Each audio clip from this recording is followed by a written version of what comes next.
Our partners at the Lens discovered that taxpayers could contribute more than $2 million to help bring a Walmart store to the old Gentilly Woods shopping center. But just 2 months ago, city leaders said the project would not rely on grant money. The great thing about it is it's not dependent on us getting any federal grants. It's their dime.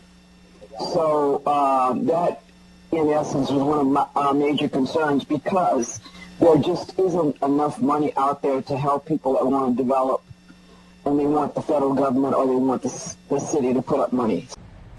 Ariella Cohen with the Lens is here now with more on what she found. And why might public money be used in this when we just heard it said that no public money would be used? Well, the deal goes back to 2008 when the New Orleans Redevelopment Authority purchased the Gentilly Woods shopping center. And the idea was that Nora could have more control over what went there, because the community wanted to see an upscale mixed development with restaurants and cafes and neighborhood shopping. They were worried that wouldn't happen without help from the public sector. So they bought it for higher than the appraised value and far higher than the assessed value. And then the real estate market tanked, and they were stuck with this with very few options. So they rejected the Walmart's offer back in 2009, and then this spring they were forced to go with Walmart in the absence of other viable options.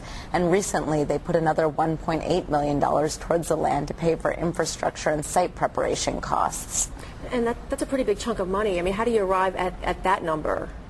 Well, the $6.1 million figure is the total number of federal disaster grants that will be going into the site. And for context, that's more than the total amount of subsidy will be $2.8 million when you kind of average out the amount of money that Walmart will reimburse Nora for the site. And we arrived at that number by taking the value of the existing Walmart store at Chapatoulas Street. That value is $260,000 per acre, and multiplying that $260,000 figure by the acreage of the Gentilly site, which is 8.75 acres. So you get about $3.3 million. So I think you just answered the question in my head. How much does a Walmart store cost? Well, the Walmart store actually is going to cost another $14 million for them to build. And so that's money that Walmart is putting in. So they are making a significant investment into Gentilly. And have other retailers who've returned after Katrina received the same type of assistance? No, and that's where we're getting concerns from other grocers and retailers who have not gotten that kind of land or site prep work done at their site. All right. Thanks so much. And we can read all about this on lensnola.org. Thank you so much. All right.